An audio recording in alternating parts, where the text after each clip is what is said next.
New York, CNN business president Donald Trump, fearing an economic catastrophe ahead of the November election, is hoping to swiftly remove the severe health restrictions imposed to fight the coronavirus pandemic. But opening America for business in a few weeks could have the opposite effect. It could lay the groundwork for a repeat of the Great Depression. Trump said Tuesday he wants the United States opened up and raring to go by Easter. The goal would be to ease the debilitating financial pain caused by the unprecedented shutdown of large swaths of the nation's economy. Unemployment claims are spiking. The stock market has cratered. And gross domestic product, the broadest measure of the economy, will probably suffer an historic collapse. But there are massive risks involved with quickly reversing the social distancing policies. Not only would a premature reopening of the economy defy the advice of health experts, but economists warn it would backfire. Instead of a one-time blow, the economy could face repeated shutdowns over a prolonged period. If the president decides to go 180 on us and open by Easter, that will create chaos and confusion. That is the prescription for a depression, Mark Zandi, chief economist at Moody's Analytics, told CNN Business. The goal of the health restrictions is to slow the outbreak, buying precious time to prevent the nation's hospitals and doctors from becoming completely overwhelmed. If people are panicked because hospitals are overflowing and loved ones are dying, the hit to the economy will be even worse than if we remain in lockdown, said Zandi, who advised Republican presidential nominee John McCain in 2008. It's a massive gamble, and one without science on his side. Bernanke warns against rushing back to work. Ben Bernanke, the former Federal Reserve chairman credited with rescuing the American economy from the 2008 crisis, issued a similar warning Wednesday. It's important that before we put everyone back to work, we have the public health situation under control, Bernanke said on CNBC. Bernanke, who studied the Great Depression, said the current situation is more like a major snowstorm or natural disaster than a Great Depression-style downturn. But in this case, it's a snowstorm being intentionally brought on by governments desperately trying to prevent the spread of the virus. Almost half of all Americans have been ordered to stay home. Malls and shopping centers are empty. Airports are vacant. Roads and bridges are eerily quiet. Restaurants have converted to takeout only.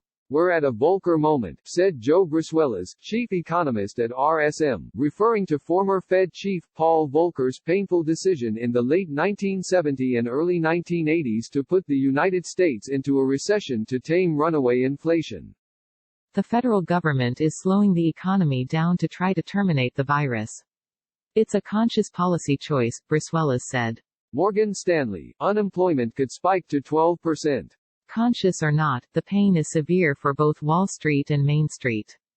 Unemployment benefits spiked 33% last week, the sharpest increase since 1992. Goldman Sachs predicted that figure will spike eightfold this week to a record 2.25 million. The U.S. unemployment rate will climb rapidly from current levels of 3.5%. Morgan Stanley sees unemployment averaging a record 12.8% in the second quarter. And economists are bracing for an historic collapse in GDP. Goldman Sachs estimates the economy will contract at a 24% annualized rate in the second quarter. Morgan Stanley sees a record-breaking drop of 30.1%. Sniffing out the looming recession, the stock market has gotten crushed. The S&P 500 has lost a quarter of its value, ending the longest bull market in American history. Washington wasted little time mounting a powerful response. The Federal Reserve slashed interest rates to zero, promised to buy an unlimited amount of bonds, infinite QE, and is working overtime to unfreeze the financial pipelines in a bid to prevent a financial crisis. Congress and the White House reached a deal on a $2 trillion economic stimulus package early Wednesday that provides relief for households, small businesses and lifelines for major corporations. BlackFine supports phased return to work. But the stimulus won't erase the economic fallout. Moody's still expects second quarter GDP to plunge by 17.6%, compared with 28.3% without stimulus. Former Goldman Sachs CEO Lloyd Blankfein said that efforts to flatten the virus curve are sensible, but have a real cost, too. Crushing the economy, jobs and morale is also a health issue, and beyond, Blackfine tweeted on Tuesday. Within a very few weeks let those with a lower risk to the disease return to work. Zandi urged U.S. officials to study what happened in Asia, where China, South Korea and Singapore imposed very restrictive lockdowns. They're on the other side of this. While they are still battling the virus, their economies are coming back to life, Zandi said. Yet Beijing is also discovering that it is difficult to persuade companies to get back to normal. And there is a risk that rushing that return to normalcy could spark a second wave of coronavirus in China. Better off with one-time hit. With the presidential election barely 5 months away, Trump is clearly getting anxious to lift the health restrictions and revive the economy. Our people want to return to work. They will practice social distancing and all else, and seniors will be watched over protectively and lovingly, the president tweeted on Tuesday. The cure cannot be worse by far than the problem. Of course, Trump would not be able to single-handedly bring the economy back to life.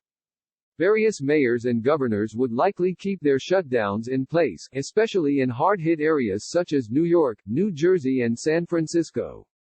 And countless CEOs would chart their own course, keeping their offices and factories dark to protect workers and morale. Still, lifting federal restrictions would reopen parts of the economy, despite pleas from health officials not to do so. One can't help but think this is just a naked expression of the president's own narrow electoral interests, RSM's Brusuelas said.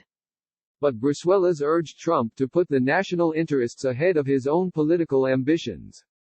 If you reopen the economy prior to the termination of the virus, you're creating a better probability of second and third waves that shut the economy again, he said. The U.S. is better off taking a one-time hit.